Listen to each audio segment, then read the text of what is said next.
the first few rounds, the first round was against El Segundo, and that team is underrated.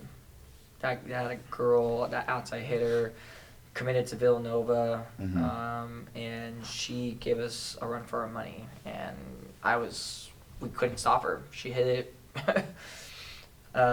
She was one of the biggest, one of the athletes that I remember till this day that really, really set an impression on me.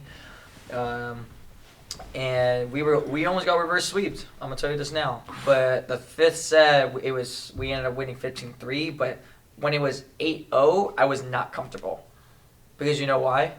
Because of that girl. No, because of that Buckley. Oh, because yeah.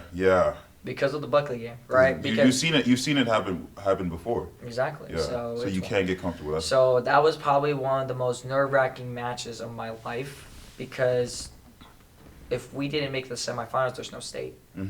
So when we won, that was like one of the biggest, like, oh man, like, thank God that we went past that, we went over that hump.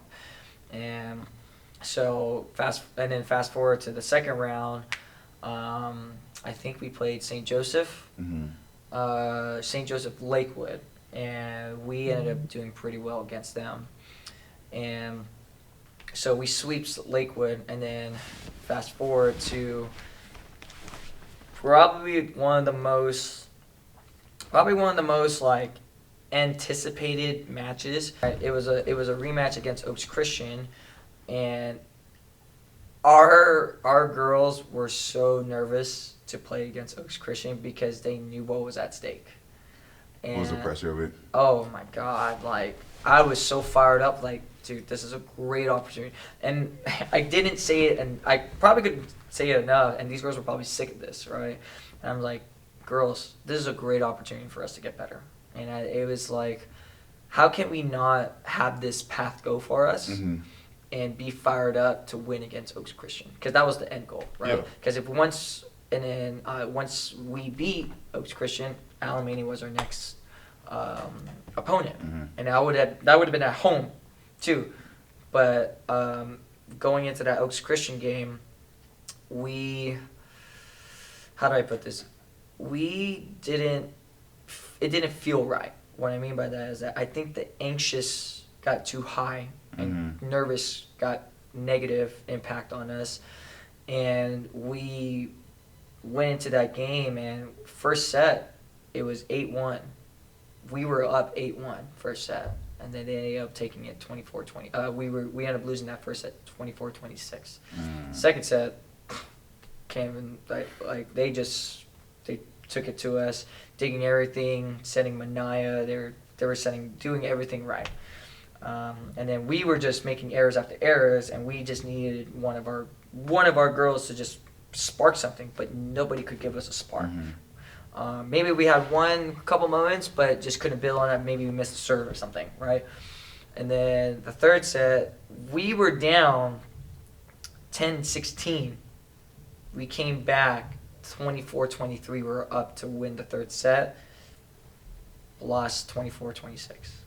So we lose that game, we get swept, and that was our first sweep of the year. Like, first ever getting swept.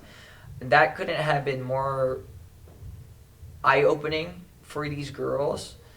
And considering that they didn't make it past the first round of state, they lost hope. Yeah. Right?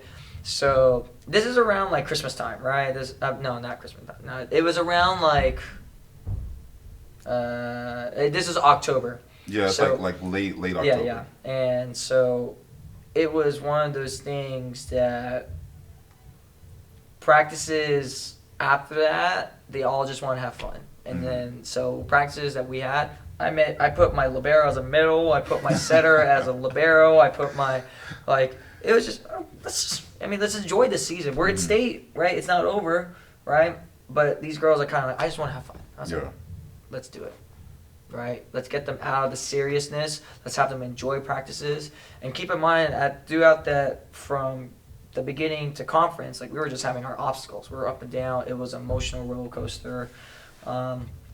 And those are the things that we try to work on throughout the season. And then that was the first time I saw these girls just truly enjoy themselves. Yeah. Along with the coaches and just, we have a guy named Ubaldo. Ubaldo, my God. He's just always talking smack. You got a guy like Carl Rojo who's always like the happy, the guy who'll twerk for pizza kind of guy. And then we have great energy. Kathy Santana, who's our Frosh coach, just being the mom for everybody, including us as coaches. And again, like throughout that season, Corey Chandler, he was one of my biggest advocates.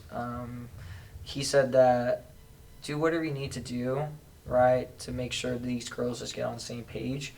And whatever you do, you know what you need to do, just go out and do it. And he just gave me that nice reassurance. And if it wasn't for him, I wouldn't have gone this. So shout out to Corey Chandler, big time. So CIF, I mean, it was disappointing. And it kind of, at one point I doubted myself at that point. I was like, man, maybe I'm not as good of a coach as I was. But I told myself, like, no, I can't feel sorry for myself. Just because of a loss that wasn't my, this wasn't a game for me, right? It was a game for them from last year. I'm just coming into it. Yeah. Right? So I told myself, I was like, oh, no. I know what I need to do next. I got to move on. And I got to show these girls I'm going to move on and prove it. And before I ask them to do it. Yeah. No, it's just, at the end of the day, if you're, like what you said, the coaching role model or position itself, we have a bigger influence than you think, than anybody thinks, right? Because everybody's looking at you at the end of the day, right?